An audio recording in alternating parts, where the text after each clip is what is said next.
to another edition of Pittsburgh Sportsline. Thanks for watching. I was standing out at the Memorial Day Parade. Oh, by the way, check out Pittsburgh Sportsline. I put it right up there for you guys to see the Memorial Day Parade in Bethel Park. Dave Cable and Joe, the great cameraman and producer, he got that thing up. Well, I'm out there, and wouldn't you know what a small world it is? They know the Draculiches from Midland. You know, Big Mike D, that's his last name, and his dad. So they said they're Serbian, and I'd forget her last name, and I did. But they were great. They had a nice dog, didn't do anything in my yard, 130-pound beautiful dog.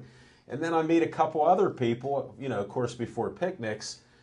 I'm at Giant Eagle Market District because they have everything. No, they got free French fries. I did get some free treats, but I can't tell you about French fries. Anyhow, this lady's stalking me. Renee, how are you today? She comes up. I'm on the phone trying to find out, you know, what I need to get, and she has a note. Hey, Talking Machine, I watch your show. Really? Get out. She goes, I love you guys. And she goes, guess where I'm from? And I go, I don't know, Bethel Park? She goes, yeah, but I'm from Munhall originally. She's her, tell little Z, happy birthday. And then Gary, who come out, you know, from the Post-Gazette, was at our show at Pittsburgh Sportsline at Sips. He's there. So he goes, hey, Al, you guys are great. Going to Sips, just fantastic. I couldn't even leave the store because of the show. Get on. It took me half an hour to get out of there, a 2-minute shopping spree, and a couple free snacks. I was just going to say, free stuff. Now, for everybody else watching the show, we appreciate it. Verizon 32 everywhere, Comcast 7 in Bethel Park. I know a Coca-Cola guy wanted to watch the show, but he has DirecTV. I said YouTube and the internet. That's the only other way, folks. But anyhow, there's been a spotting of Dr. Trina Hess riding a unicycle on Facebook. I think Chip discovered that. And you got to go out to Butler, Seneca Valley, and July 21st to the 27th, the Butler Wobble is promoting that. Dave Crack said spectators are free. They have raffle tickets, and you got to buy a ticket for their dinner in order to be a winner of the raffle tickets. That's the only stipulation. Because if you win and you're not there, guess what? They go to the next one. So, Smoking Jim, you might have a chance there, buddy. Well, you usually win the 50-50. There's a rumor. We'll talk about that later, buddy. We got too much stuff to cover here. I don't want to dominate the whole thing, but we do another great thing, the March for Babies for March of Dimes. Sunday morning, 9 o'clock, the walk starts. And this is June 2nd, Hayner's Angels. Go to the website. What is that? marchforbabies.org/team/Hayner, Haynor, not ER, Angels. And donate some money there. It's all for a great cause. Super, help these, you know, people out. Just fantastic. So see you there on the 2nd. And those are some of my announcements, folks. Now for you regulars, you know what's on our mind. I'm Al Levine, the Talking Machine, Chip the Prophet Hayner, Smoking Jim Frazier, and Big Mike Butera is in the house here. What's on your mind? No promos, but I want to give a shout out to Little Z and the rest of the Zettes that Brenner Contracting, and I understand the Z-Man's looking to move up in this world, but I'm not quite sure. And Mike's pimping for that shirt. You know what? I heard a rumor he has a shirt ready for you, buddy. And it's in the washing machine right now. Yeah. He had to wear it today. He was Yeah, getting all I'm sure. sweated up with the humidity. Sure, he's probably checking my seat out too. That's okay, Z-Man. That's okay because Hold it. He just texted me. Oh, you're not looking that good, Big Mike. If you need to go, hold up, Little Z. You're looking a little pink. I hear him outside the door. Before I give a shout out to It's Dave. Dave's not here. Before I give a shout out to Rick and Loretti and Dina and Nikki and Tough Broad in Frankfort, Illinois, whom I all love, I have an announcement to make, folks, and the announcement is tonight is my last night that I'll be wearing a bizarre hairstyle because I graduate. I don't know what you were thinking. I graduate from the Little county. Z. He's texting like crazy. I graduate from the sheriff's department on Thursday and I have to get a non-civilian hairstyle. So You'll be looking for, prim and proper from now on. Really? Thank you. Yeah. What about shaving? Yes, I have to shave too. Well, what's on your mind? I'm getting there. Oh, okay. It's short and sweet because of my shameless promo about myself.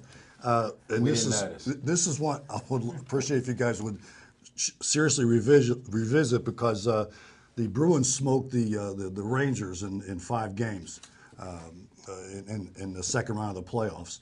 And there was a comment in New York papers the last couple of days. Henry Lundqvist and another one of the forefronters of the Rangers made the same and similar comments in that they weren't prepared. And I hope this reflects on John Tortorella, because I don't really like that guy, but nonetheless, I want you guys to tell me what not being prepared to play a series means. In fact, they had at least 24 to 48 hours notice they were getting into the second round, and then they knew they were going to be playing 4 games at least because it's a 7-game best of 7. So how can you not be prepared? I don't understand that. Explain it to me. It's real simple. That's called an excuse. We'll talk about Penguins in our Penguin segment, my friend. Well, that wasn't We're not going to Penguin. revisit That was a because general thing. the Bruins are playing the Penguins. That's correct, the mundo. And I okay, thought, well, we're not going to revisit that. I thought it was follow the money. No, Okay. not today. Well, that's it. And no, thank you, Big Mike. Remember hair. Smoking Jim Frazier, what's on your mind? Hey, thanks, Al Levine, the talking machine. And if you want the green, Where's that pen at? Oh, man. you got to see Levine. But hey, just a quick announcement. As we're building this team, we're always looking for good people, exciting people. We'll train you. And there's a young lady that's been coming around. Not only is she beautiful, she's dependable. She's loved by the community. I think she's the fastest rising star in Pittsburgh. I think that she'll be nationally known, if not internationally and worldly known pretty soon. And I offered her to join our professional boxing team, and she accepted. And her Whoa, name you didn't is, even tell me. I just got the text. Her Who name could is this be? Alicia Richter. Is that how you say her last name? That may be her calling. So, Well, yeah, congratulations, no, we can't talk. Alicia. So I'll that's tell you what, outstanding. like, teach her how to duck punches because that girl is too beautiful for that face to get marred. She is, and I think everybody loves blondes. Blondes What have more about fun, you, right? Smoking Jim? Blondes have more fun. But hey, just a couple things. Over the weekend, I was at a few banquets. Me and Al Levine, the talking machine, did the Kumite Classic where he won some big money on the 50-50 drawing. But I was before that, Luther Dupree from Steel City Sports World did his first annual banquet and did a great job. And one of the guys that we honored was Tyler Boyd from Clareton High School was there. We had Darrell Porter was there because his son DJ was honored. Chris Moore from KDKA was there. Mark Brentley, Ed Gainey. So we had a number of people. Hold on, what about our guy on our show, Andy Sebastian? Andy Sebastian was there. Jimmy Savetic was also an honoree.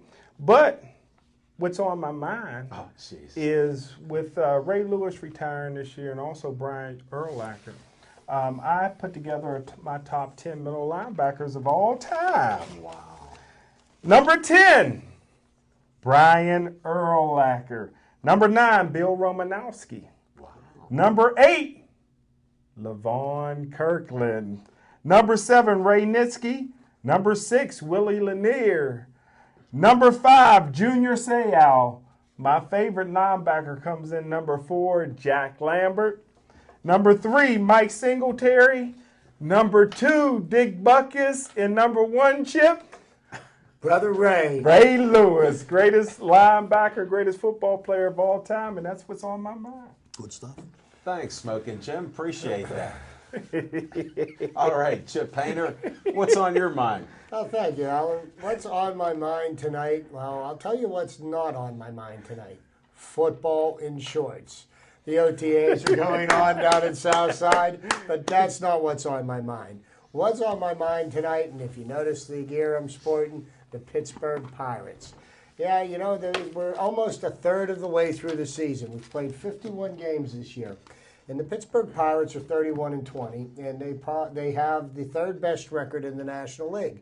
Wow.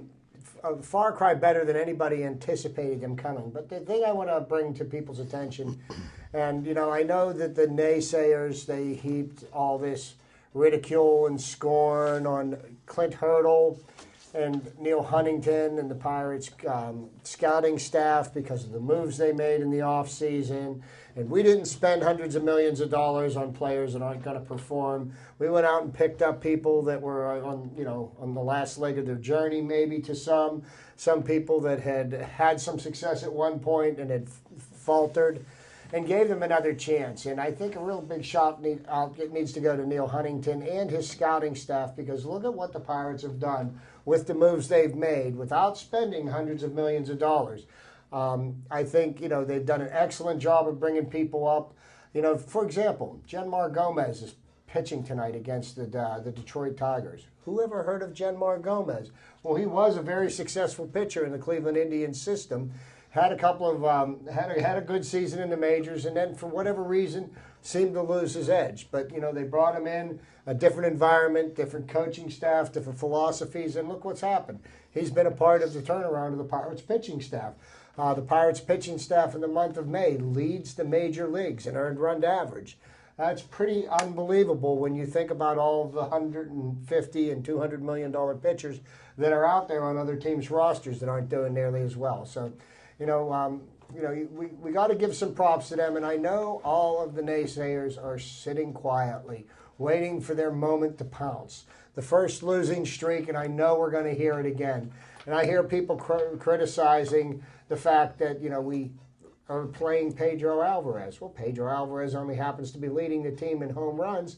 And unfortunately, he can't keep his average above the Mendoza line. But I want to tell you this, one of the more consistent things that the people that complained about the Pirates over the last couple of decades was every time the Pirates would get somebody that was a decent prospect, we would trade him away and get nothing in return. Mm-hmm. And I'm telling you, they just need to keep Pedro playing, and they need to keep him here and let him bear the fruits of his labors here instead of in another market like they've done so many other times. Right now, I'm telling you what, I would not make any trades on this team whatsoever. I think they've done a great job of putting the pieces together. They're meshing very well. They're playing together as a team. And, I don't think any trades need to be made. The pitching help that we need is in the minor league system. Help is on the way as the season gets longer. So my shout out to the first third of the season for the Pirates. You've done a great job. Keep it rolling. There you go, folks.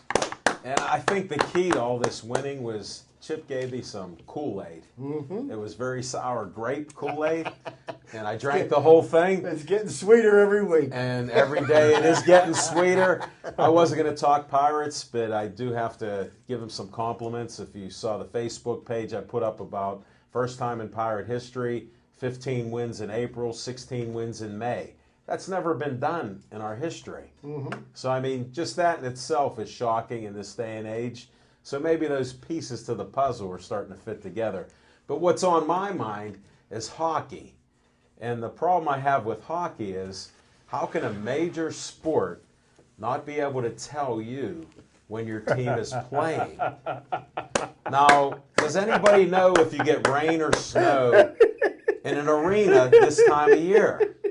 How can you not know, except you're pandering to TV?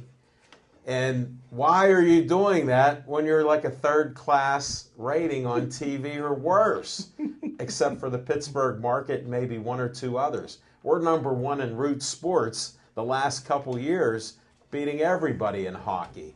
So to me, that's what's on my mind. How is Bettman dropping the ball with a schedule? And we'll revisit this stuff right now. Chip's ready to pounce right on that and tell you, folks. Well, let's revisit what I said. Here's the problem. You've got the two 7-game series in the Western Conference have both been extended to 7 games. If the Penguins and the Bruins would start playing now, the Penguins and the Bruins series would probably be over by the end of the week, maybe the end of the weekend, beginning of next week, when the other series would just be getting started. So in the interest of what they're trying to do is have it so that there's a hockey game every night so they can keep interest. And it's for television. And I ratings, understand, you know, but it's called TV. But I mean, because hockey has done everything it can to shoot itself in the foot, and they've done it time and time again. And they've garnered some national attention. And now what they've got is they've actually got 4 marquee teams that have a chance. They've got Boston, which has got a huge following and a recent Stanley Cup champion. Pittsburgh with the most identifiable player in hockey, Sid Crosby. You've got the L.A. Kings in one of the largest markets in the West Coast that doesn't have an NFL team. I mean, unless you count the USC Trojans. Sometimes. And then you've got Detroit and Chicago, two hotbeds, 2 of the original 6 that are being extended to 7 games. So, they need to milk this for everything they can because they did enough to harm the sport with their lockout. So I know, but it's just frustrating as a fan. And when you put it out there, you just ask why. And I know why. It's the TV factor and how you promote it. I know the players are itching to get at each other. Well, why wouldn't you? So we'll see what happens, whether they're prepared, Big Mike, or whatever they do. It's like starting a season all over when the Penguins and Bruins will play. Well, it's I think I comprehend what Chip was saying about, but isn't there a Game 7 tonight? There's a Game 7 tonight, And San Jose and Los Angeles at 9 o'clock. Tomorrow night, Chicago and Detroit play in Chicago, Game 7. Okay, so why couldn't the Penguins and the Bruins start on Thursday instead of Saturday? That was beyond is it gonna rain, that's like you beyond my said? ability to comprehend. I mean, That's part of my point, Big Mike. I Yeah, didn't want to true. bring that up. It's just called TV. Yeah, but geez, oh man! I mean, first off, there was in the first round there was 2 or 3 days in between games. Come on, and now the Bruins and the Penguins, who both won 4 out of 5, could be laying off for 7 days. When in fact, I think that if there's going to be a gap of any size at all, it should be for the finals, not this whatever this conference final is now. And It the just one doesn't thing make about the sense. layoff, though, is that the Penguins last played on Friday, the Bruins last played on Saturday, and if they don't play until Saturday, not one team has an advantage over another because they've been equally off as long as one another. So I guess they'll be a little bit rusty, but one team won't have more of an edge from just having played the day before. But yeah, and then if you by rights you would expect this to be the toughest series, barring the Stanley Cup Finals. So in other words, the conference finals, which the Penguins and the Bruins are playing, and whomever wins in the West, it could go 7 games because that should be the premier matchup of the conferences, correct? Right. And then what's there going to be, like a 1-day gap, maybe 2 days gap? Hold it. What's TV going to tell them? That's how simple it is. When TV speaks, they're going to jump because I don't blame them for getting the opportunity. They're on NBC Sports, they're on CNBC, the whole NBC network. They're on 4 different stations there. So they're milking everything they can regionally and everything else. Let's see what happens. Well, I'm a fan. It's just as you are. Just as you are. Okay, to being the conspiracy theorist that I am, last night the Blackhawks and the Red Wings were playing, and I don't know if anybody saw the call when the penalty shot was awarded to the Chicago Blackhawks. I missed it. Did television want that to go 7 games?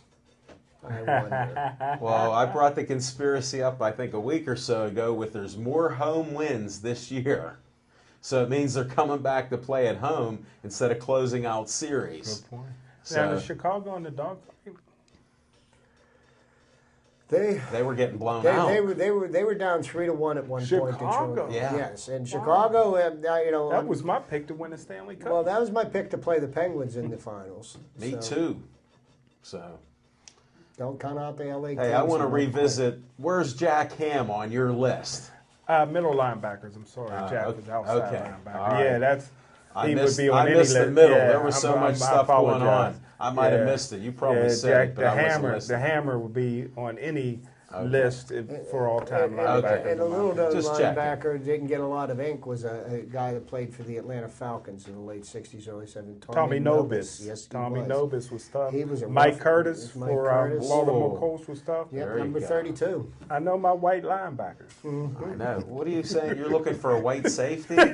Cornerback. I keep saying So, safety, but reverse discrimination, I won't put up with it, man. There got to be a white cornerback out there that can play in the National Football League. I'm convinced of it. and for anybody that enjoys this type of conversation, we have certain segments that we try to get in, and you can see we talk just about any sport. A couple of the people I ran into, they go, well, what sports do you talk about? And I'm at a party for Memorial Day, and I go, name a sport. We even do unicycles. They go, what? I go, there's unis and munis. And for all you investors, that's not a municipal bond. It's a mountain And unicycle. next week we're going to bring in Highlight. Hey, there you go. All right, now we go to Sips Sports Bar. We weren't there, but 3024 West Liberty Avenue, 15216. We got people that are going to come by. We may even get some other guests if I get some calls to confirm that they're going to try to come up to Dormont. They've been watching the show. Thank you for all you're doing here, Dave Cable and BPTV. We got Dan here. He's running the cameras. He's making me look perfect. He didn't cut off my head. I don't have that blockhead thing going. Thank you. You're making all of us look great here. Little Z, you're out of luck tonight, baby. We'll come back next week. And we got Devin Shea running a tight ship. He's constantly telling Dan what to do. I can hear him here. So he's keeping him on the straight and narrow. But Sips Sports Bar, you know what? I'm thinking of going to Sips Sports Bar tonight, Smoking Jim, because they got Campides pizza for 50 cents a slice. I may join. You know what? On the way back, maybe I'll ride down to Sips, get a couple pieces of pizza, spend my winnings, which they sort of disappeared. I don't know what happened there, buddy. But I did win a 50-50 at Kumatai. And now they have a Thursday jumbo wings, which Smoking Jim and I will tell you that they're great. Can't beat it, so head on out there this week. The jumbo fish on Friday with coleslaw, $7.50. And they always got some type of entertainment Saturday nights at 9. Check Now, out Sips Sports One Bar. question. Now, are those specials only for May, or are they going to continue them in June? I don't know. I didn't We get the gotta find word. out. We gotta Wait till find we that talk out. to Tina, not Trina. Trina's the unicycle girl. But Tina will let us know. She runs a straight ship there. We And- can't ask Kelly either? Oh, I don't know. Kelly's the new waitress bartender there. She took Tracy's place. They may not keep her in the loop there. You're dropping names with pretty girls all over the place. All right, let's go to one of my favorite segments, Fiction and Fact from Smoking Jim's Almanac. Hey, thanks, Al Levine. And I'll tell you what, I thought I was the only person in the world that remembered Tommy Nobis. That was pretty good, Chip.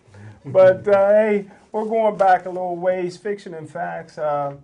The second largest banquet I'm involved in the state of Pennsylvania, next to the Dapper Dan banquet, is the Willie Stargell MVP banquet. Wow. And over the years, we had a lot of outstanding people who emceed that banquet.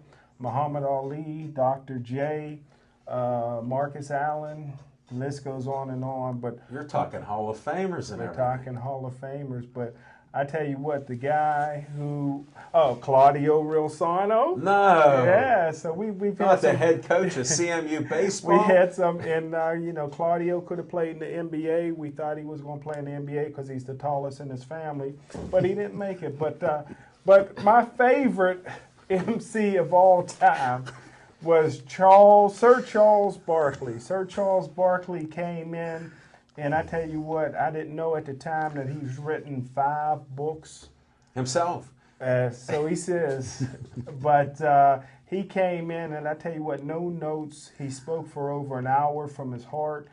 Afterwards, he took pictures with all the models and everybody in the audience, and his security literally had to drag him out of there. So big shout out to my main man, Charles Barkley. It was back down when they had the Hilton Hotel downtown in downtown Pittsburgh. I don't know what it is now. Wyndham Grand, but that's back when they had the Hilton Hotel, and we could sneak and get a room or two back then. But Sir Charles Barkley, outstanding MC at the Willie Stargell MVP banquet. Nice. Sweet. Thanks for that fiction and fact from Smoking Jim's Almanac. Now we got another one of my favorite segments here. Chips Trivia Time. What do you have tonight here, Chip? What do I have tonight? Well, you know what? The Penguins are playing the Bruins. So you have a little bit of Penguins and Bruins playoff hockey trivia. Okay. Now, the Penguins and the Bruins have played each other 4 times in the Stanley Cup playoffs. And the first time they played was in 1979, the Stanley Cup quarterfinals. The Bruins beat the Penguins 4-0. The Don Cherry coached Bruins, and Don Cherry, for those of you who may not know, he's the loudest mouth in Canada. Wow. He's he will rip on anybody, and he's ripped on Sid Crosby. Oh. He coached the Bruins on their way to a showdown with rival Montreal, where in roughshod over an overmatched Penguin squad, the Bruins swept the Penguins, racking up 16 goals in 4 games. The next time the Penguins and the Bruins played was in the 1980 Stanley Cup preliminary round. The Penguins, the preliminary round back in those days was a 5-game series, not a 7. Everything is now a 7-game series. And the Penguins jumped out to a 2-1 series lead before the Bruins stormed back with an 8-3 road win in Game 4 and a 6-2 closeout victory in Game 5 at the Boston Gardens. The Bruins beat the Penguins 3-2. The next 2 times the Penguins played the Bruins in the playoffs was as the Penguins were marching to consecutive Stanley Cups. And the Mike Milbury coached, and if anybody doesn't know who Mike Milbury is, watch this. This is and listen to him. The NBC Sports Network. He's the meathead that constantly is ripping on anything Penguins, and specifically Matt Cook. But they're trailing 2-0 in this series, okay? The Bruins were up 2-0. Kevin Stevens promised the series wins. The Penguins won the next 4 games by a combined score of 20-7. And of more note was Ulfi Salmuson ended Cam Neely's career, who happened to be the Boston Bruins' big gun with a bone-jarring hit that took him out of the game, out of the series, and out of his NHL career, of which, Mike Milbury still hasn't forgiven the Pittsburgh team for doing. Then the following year, in the 1990, that was in the Wales Conference Final in 1991. In the Wales Conference Final in 1992, wasn't even a contest. The Penguins smoked the Bruins 4-0. So far, the series is even at 2-2. No, the rubber match is this year, and I would like to make a bold prediction right now because, I do believe that the factor that's going to be key to the Penguins winning this series, Marc-Andre Fleury. Oh, that's Wow, there's a profound statement. The win the series against Boston? Mm-hmm. Wow. I think he's going to play a key role. Now, do you think Boston can beat the Penguins? Yes, they can. The Boston won the Stanley Cup in 2011. They have a stronger team this year than they did in the year they won the Cup. Their goaltender has been key. And yes, if the Penguins do not play their absolute best hockey, they will be watching the finals. Mm-hmm.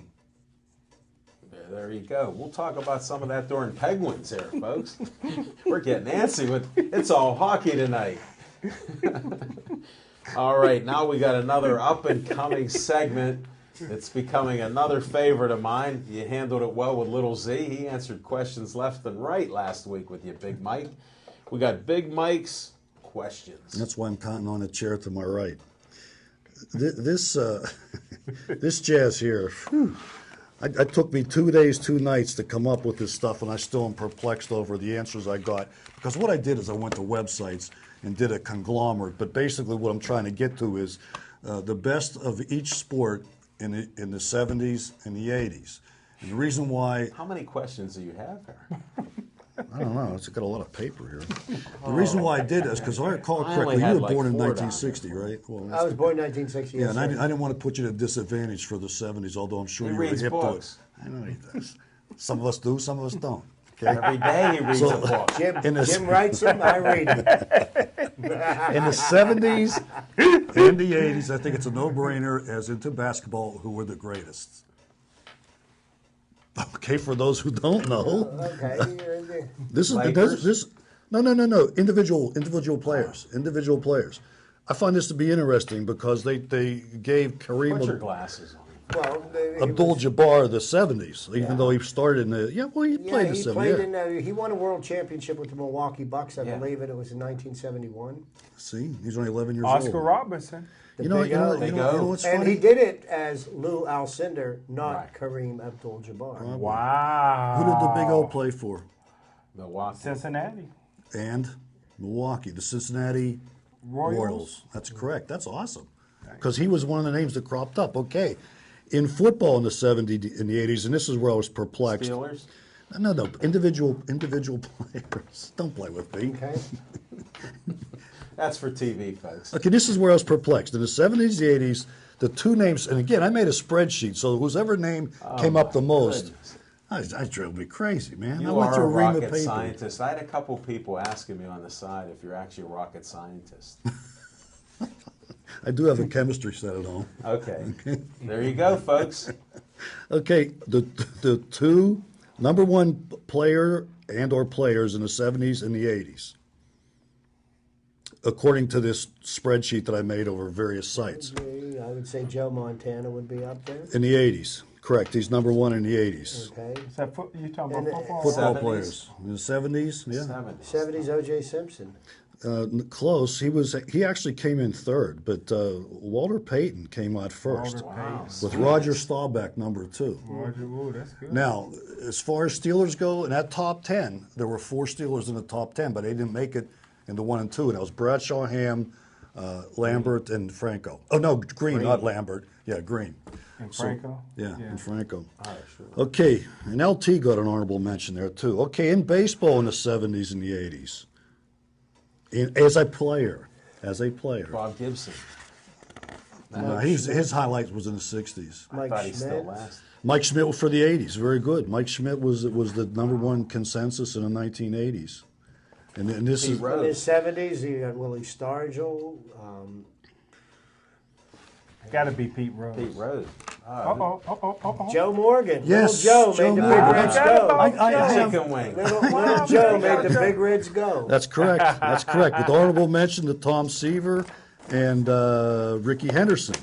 Wow. Okay, in hockey in the 70s and 80s, this should be quite The great one. The greatest of in all the time. 80s. Gretzky. No, Lemieux, but no, Gretzky is the great one. Yes, he was the number one. Yeah, it had to in the be. 80s. That was in his name. Then let's talk about you had Bernie Perrant, you had Reggie Leach, you had Ken Bobby Dryden. Clark, Ken Dryden.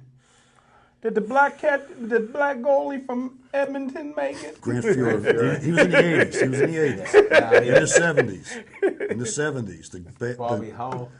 Bobby Bobby Orr. Orr. That's correct. So there you go. Jet. Yeah, And this one of was my favorites. this was time and effort in my rocket science tree I'm chemistry more not set trying and, to think on those and a questions. bottle of red wine or 4. Can I say one thing while we're still Say in? 2, because he When I- asked 22 questions. When I had a radio show on Whammo, former Whammo, Wow. I was able to interview on the telephone Oscar Robinson. Wow. And Oscar Robinson ended up playing at the University of Cincinnati, but that was his second choice. Guess where he wanted to go to school? Pitt. Close. Duquesne. Duquesne. He said at that Duquesne time. was a basketball powerhouse. at Not one only was time. it a basketball powerhouse, they played a lot of black players. There was a lot of black players in the Hall of Fame. The first black B.B. player, Flannery. well, yeah, B.B. Flannery is a great one, but the first black player to play in the NBA went to Duquesne, Chuck Cooper. Yeah. So Oscar Robinson wanted to play for Duquesne, and the only reason he chose Cincinnati over Duquesne because he had no idea where Duquesne was. And they do. And He had no idea where have Duquesne a was, he building told named me. after Chuck Cooper on Fifth Avenue, 2 doors up from the Super Bowl in downtown Pittsburgh. Down there in Uptown? Down and up there. Yeah. Hey, a couple friends of mine have played there from the 70s from Keystone Oaks. For a little fiction and fact from Al Levine's almanac, John Werner and Jeff Werner, and I think Mickey DeVilla. Brothers. Yes. Wow. Jeff was like 6'11". John was the better athlete, was about 6'6". Really? Yeah. Keystone Oaks won a couple championships, 73, 74. Boys? Yes. Wow. Boys basketball. You better Wow. check it out. John Wayner, Your the- man Armand Gillum was there. After that, you got to read some of the history books about South Hills. No, at Bethel. We Yeah. played Bethel a few times. Wow. And beat them. Really? We were a that's small big school. school. Yeah, that's big Yeah. school. Well, we just had enough kids. That was that baby boomer era. Because I used to go to WPIL playoff games. There was always Keystone, we were school down coach- at the yeah, it was- Civic Arena, buddy, Yeah. with it. Coach Jim Sims, who owns Duke Station on Baptist Road.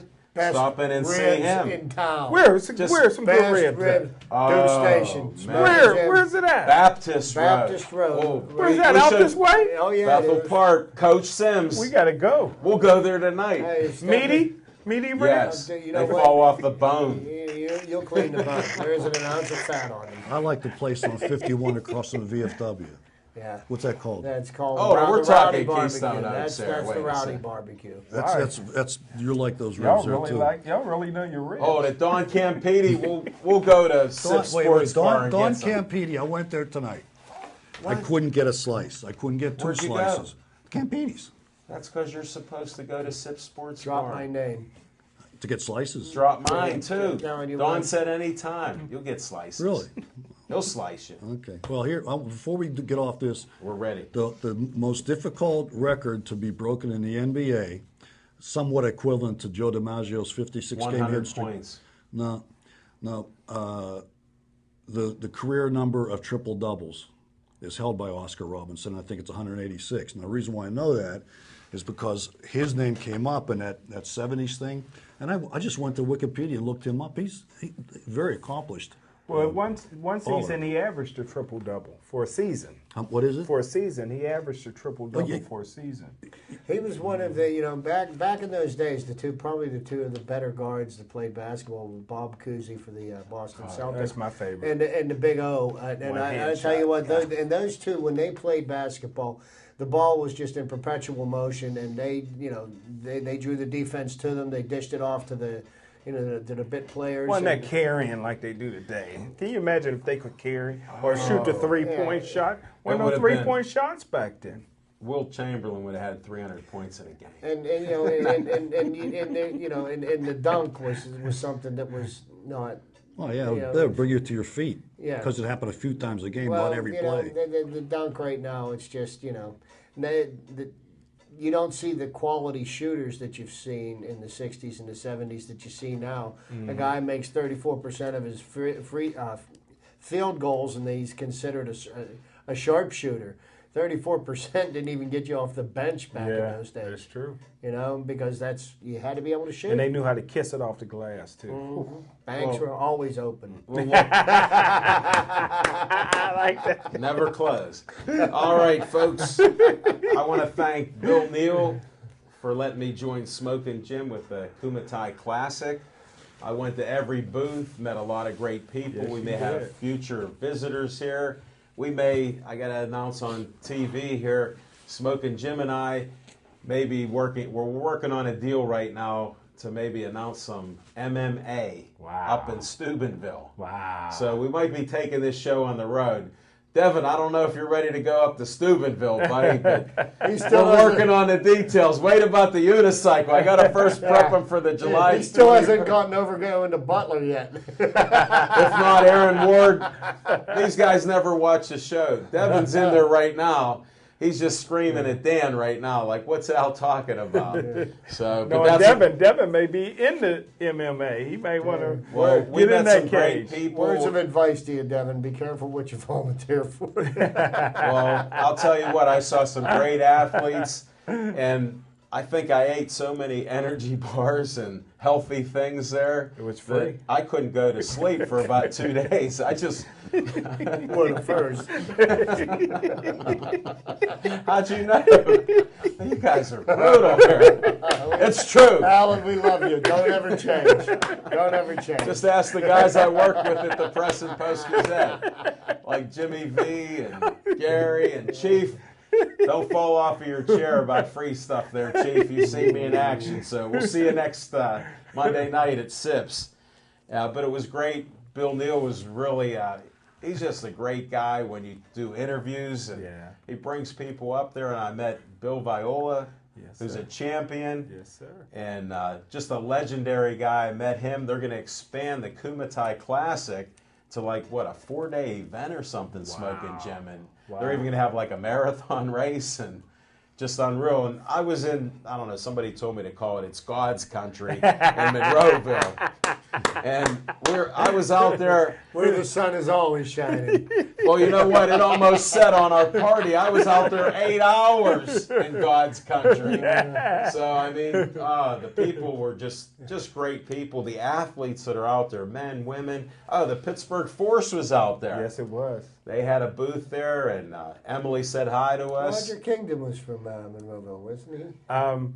He They he claim grew him. up in Georgia, but He- once he left Pitt, he moved right to God's country. Yes, he did. Did he raise a family there? Won a couple of Olympic gold medals in the process. He didn't sure did. Yes, he did. He sure 110-meter hurdles. That's my Kumite Classic. Maybe we'll get the video on that. We did interview some legends. Matter of fact, Kamikaze Kid, you better watch out. I met Curtis Smith. He was dropping Good story. stories on a Kamikaze Kid. I'm going to relate a couple of them when we go to Six Even Sports Bill Spot. Neal had a story on the Kamikaze Kid. Bill Neal knew him. It's just unreal how Pittsburgh is a big little city with all this sports, folks. So keep watching. We appreciate all the input. I'm still waiting for that phone call. 412 831 33. 04. The machine, while you're at it.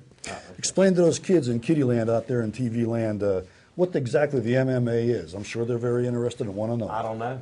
Neither do I, so I'm asking you to explain. What's an MMA?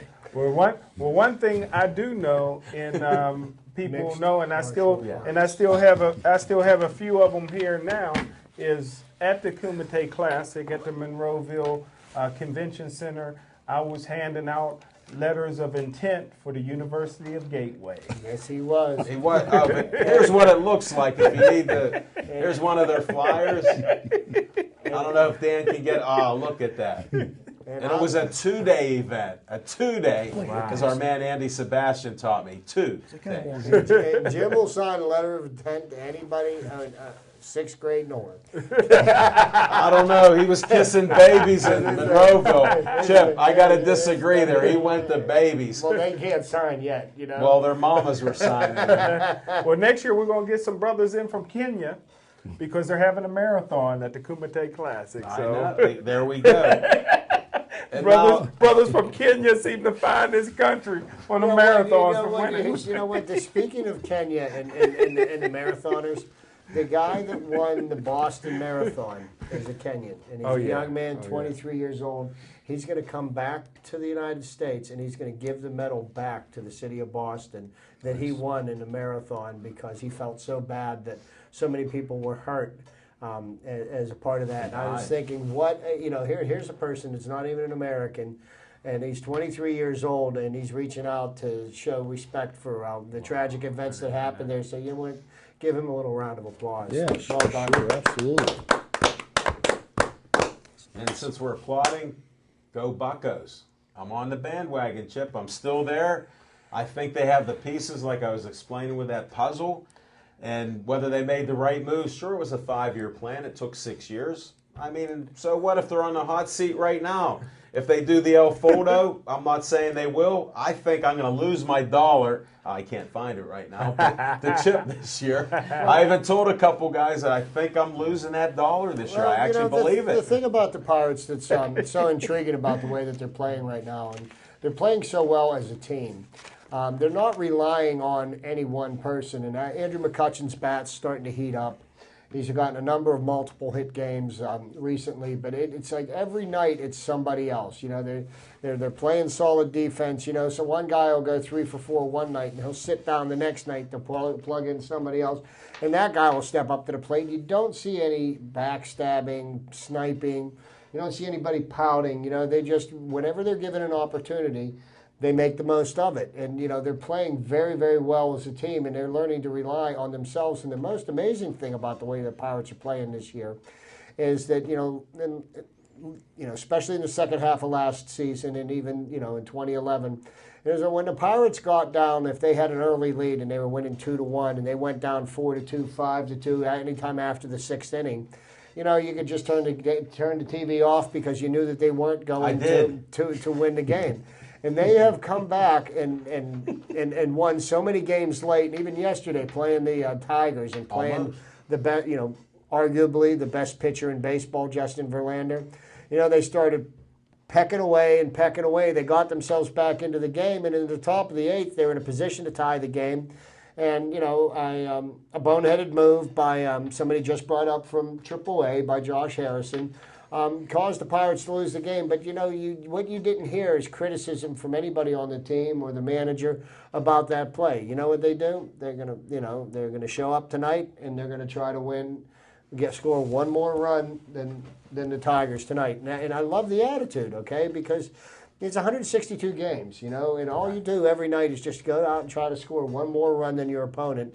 And, they've been winning 2 of 3, 3 of 4 from everybody. And I know we had 2 games in Detroit, 2 games in Pittsburgh against Detroit. And I swear, if the Pirates split the series, it's going to be a great thing. If they could ultimately win 3 or 4, I mean, look what they've done in so many series. They lost the first game, won the next 2 or the next 3. So, hey. And here's a stat that I enjoy, and this shows you that maybe this is a different team.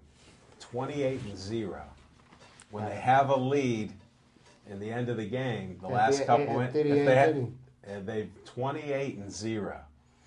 That's the best in the major leagues right now. Wow. That shows you, in spite of pitching not going past 5 innings or so, or whatever they're doing, the ERA's down. When it's grilling time or grilled cheese at the end, whatever they're doing. But to speak to one other thing about that, because of what happened in 2011 and what happened last year, the players realize that right now they really haven't accomplished anything. So, they don't get so high when they win and they don't get so low when they lose. They're staying on an even keel. And I think they've learned their lessons. They've gelled as a team. And, you look at the teams that spent a couple of $100 million on salary. Look at the Los Angeles Angels. Look at the Los Angeles Dodgers. They're nowhere near where they are supposed to be, and managers' jobs are on the line. And the players that are getting paid $25 million a year are not performing like $25 million a year. And I think it helps when you buy all these all-stars, it doesn't mean they can play together. That's right. And they did get rid of quite a few Pirates the last year or so. And that helped with their El Fodo here and, same old buccos that we talk about. And you did bring up a mix of younger people. And one of the keys, Russell Martin, whether we get these rejects or so-called rejects and then they're revived again, now we're starting to see some of that because maybe these guys weren't 1 year away from retiring or 2 years away like they were picking up because nobody would come here. Well, we actually have some interest that guys don't mind coming here. Chip's talked about it. We've mentioned that before. So they're coming out They're coming out. I mean, Jason Grilli, he was a free agent. He had offers from 3 or 4 teams, and he chose to stay here in Pittsburgh. And everybody was like, "Oh, how are we ever gonna replace Joel Hanrahan?" And right now, if you're a Pirate fan, you're saying Joel who? Well, the baseball gods working. He's out for the year now. He had elbow surgery. He's out for the year. Thank goodness that the Boston Red Sox are paying him about $7.5 million to work on. And look what we've got from that trade. We've got Mark Melancon, who's been our 8th inning shutdown man. We've got a kid in the Double-A. His name's Pimentel. They're really, really high on him. He's a young pitcher, and he's an upper-comer. They've got another kid named Sands, who was one of the top-rated players in the minor leagues at one point, but for whatever reason fell by the wayside, and he's trying to refine his stroke in Double-A too. So there are pieces that we got that have already produced fruit that may produce fruit in years to come. So that not only do we help the team now, we're helping the team for the future. To help us maintain just keep getting those W's. That's what counts. And 28-0, I can see them building on that. That fact alone will show you that they want to play and they can play at a high level at the end of the game. And plus, Grilli's striking people out. And if he's not, he's pitching 8 pitches and getting 3 outs. So, he's very efficient on that most of the time. And if you want to go back to Hanrahan, he wasn't that efficient towards the end of last year for whatever reason. And the baseball gods are not smiling on him now. So he did what he could there. And you know what? They go in, they fix up his arm. you know, and I wish him the best of luck, and he'll be a very effective closer in years to come. But you know what? Wouldn't have done us much good this year if we would have kept him and paid him $7.5 million. Exactly. And speaking of winning, we got the Penguins here. You know, I'm a fan. 8 to go. I don't care what these guys say. I don't play the sport. We can argue all day long, but it's 8 wins to go. To be sitting here instead of the last 3 years like that, it's enjoyable, and we've seen good hockey too. They've been exciting games. Sure, we want to see a blowout, but they're averaging 4.27 goals per game. You know, that's unheard of for the last 20 years. That's actually one of the highest in Stanley Cup playoff history, yes. So, I mean, these are all good things. You know, we like to see it. I'm still staying with that same prediction. They're going to win the Stanley Cup. I don't care if it's in 5 games, 6 games, 7 games to do it, to get past each series. And it helps the owners get some of their money back, because after you lose, you know, those 33 games or so, they need it. This year, because of the short season and the fact that there was no interconference play, this year will be to tell the tape if there is any such thing as a professional scout. If we had one here on the panel, he could probably give us an insight as to how important it is to have scouting, advanced scouting, come into play. Because certainly there have been some Penguin scouts in the Western Conference playoffs, charting or whatever a professional scout does. That video. The interesting thing about the NHL season this year, because they played a shortened season, we didn't play anybody in the Western Conference this year. So, you know, when we get a chance to go up against, whether it be Los Angeles, Chicago, San Jose, or Detroit, we haven't played any of those teams this year. So, you know, because of the condensed schedule and the travel requirements and everything involved, you know, the furthest west we went this year was Winnipeg, and even though they're in the Eastern Conference, but you know, that'll prove to be kind of interesting, because there's no, you know, here's how interesting it is. The Penguins should be feared. That's how simple it is. With the firepower, playing some defense like they are, instead of us even thinking about the other teams. Sure, I respect them. They've had great seasons. There's some tough teams. But we're the big dog. I was hoping to get a little bit of an insight of what a scout does, but... Who are you trying to get to speak up? Because Chip and I are almost out of breath here trying to explain this. All right, let me try to pull out a little more teeth here. Wasn't it just recently the NFL announced that they moved back their... hockey. I'm trying you to missed get... the segment. Here, I got it on the back end in case we ran short. Okay. Look, in case we ran short. Football insurance. Yeah, got it. That was a pun intended there. See, they're the end. They didn't see it. How about we just move to pro basketball? Oh, boy. What do you think of the Pacers beating Miami to 1 game? Yeah, you know what I'm more impressed with is, once again, Tim Duncan's on the edge of winning his 5th championship. Yeah. And I'm telling you right now, I will root very, very feverishly for the San Antonio Spurs. I am not a Miami Heat fan. I am not a LeBron James fan, even though he may be the best basketball player in the world. I think he's a jerk. But I would love to see Tim Duncan win his 5th championship at the twilight of his career. You know, here's a guy that's, you know, got 4 championship rings on his hands. And, you know, you've never heard of him. He's never made the news about anything. He's just been one of the best players of the last 15 years. And how old is he now? 37 or something? 37 years old. And he's playing like these young 22 and 23-year-olds. I've even watched a couple of those games. And who's sitting on their bench? Local guy. He's big. DeJuan Blair. Yeah. Yes, sir. He may get a chance. Well, he's going to the finals. Got a chance They to get a swept the ring. Memphis Grizzlies, and you know, and everybody. The Memphis Grizzlies were the best defensive team in basketball, and they got taken to task and swept in 4. And another local Pitt product, I'm watching an interview, and my son goes, "Hey, Dad, there's, Sam Young?" Yeah. He was being interviewed. He's a Indiana. defensive guy. Yeah, he made a mistake on the LeBron layup to win the game with 2 Right. seconds And I to go. still predict Miami is going to repeat. I don't care whether I like them or you like them or anything else. Just a prediction. It's a sport. Go Spurs. All right. We got pro basketball. Anybody got any high school that they want to talk about here locally? Because their Whitbeals track, I missed that. I didn't get any updates on the Whitbeal track and field. Well, the finals are being played for the Whitbeal baseball championships, and Well, track and field was last week, I know. I stand, and I'm ashamed to say that I can't remember the name of the two teams, but two of the four teams that are playing in the Whitbeal finals are looking to complete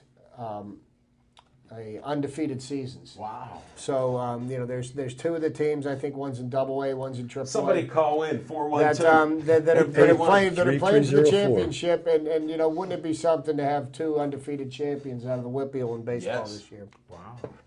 That would be nice. And then we're following Pitt in college with the baseball. They won the first one. I don't know what happened, if they won the second series yet or what. Or it's still Pitt, going on. Here's what's going on with Pitt. Pitt had the best baseball season they've ever had. They won 42 games this year. The only chance they had of getting into the College World Series would have been to have won the Big East tournament. Okay. And it was a double elimination tournament, and they lost to Notre Dame in their final game. And unfortunately, their season's ended, and the only chance. Did Notre Dame's quarterback play in that game? I No. don't know. But Patton cleanup. you mean the one that got dismissed from the team. He's cleaning up somewhere. But Pitt's only chance was to get an at-large bid to the College Okay. World Series. there's and our they update. did not get it. And now we'll do some closing remarks since Smoking Jim's playing a comedian and he's doing a great job at it. We'll get Big Mike. Anything else you want to put up there? You usually have something going on. Actually, this is pretty cool because I personally had something to do with this, and this is an awesome. The only ever We only got like less than 3 minutes. This is got 2 13 sentences. pages The there. only I would get through it if I didn't get interrupted. Smoking Jim's on. The only father and son baseball father and son, they both played in the major leagues to ever pitch, although they were position players. They were both catchers. Sal Butera for the Minnesota Twins and Drew Butera for the Minnesota Twins, both threw an inning of relief. One in, let me see, Sal Butera in 85 and Drew Butera in 2012. The only father and son, position players, but they were both catchers, but they were called in to throw an inning of relief for the prospective teams.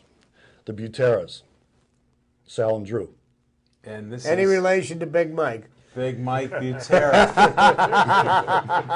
I heard 22nd cousins twice removed. But other than that, they're a close family. You lob a softball that slow, I got to take a swing at it. I bit my tongue on it. I'm actually bleeding here. Smoking Jim, what else do you got going on? Hey, you don't need Maury Povich when you do this. Leroy Burrell's son just set a national high school record. It was win-aided 10.07 in 100 meters. Wow. Officially 10-4. His dad was a former world champion, and now his sons look like he's going to be a world champion. When you do stuff like that, you know you got the right DNA. Wow. How old is he? Well, Do you know? I guess 17 or 18. Okay. Wow. Okay. Chip, what else do you got going on here with the end? Any Nothing, closing remarks you want to bring up? Just looking forward to the Penguins and the Bruins series. Got some family that lives up in the southern Maine, but they're Boston Red Sox and Patriots and Bruins fans, and I will be firing shots across their bows because, what I plan on doing is when I go up to visit them on the 29th of June, I plan on bringing Stanley Cup champion hats that have the Pittsburgh Penguins logo on them and sharing them with them all up there. Nice. On that happy note, go Pens, go Buccos. Any local teams we missed, call in and tell us about it. We'll root for them. I appreciate everybody here. Chip the Prophet Hayner, thanks for all your help. Smoking Jim Frazier, thanks for all the help, promotions, and getting Alicia to join our boxing team. Big Mike Butera, thanks for putting up for all my interruptions there. And I like the hair. And thanks to all of you for watching the show. Appreciate the great feedback. And we'll see you next week at Sips Sports Bar and Tuesday Night Live, 7, 8 o'clock here.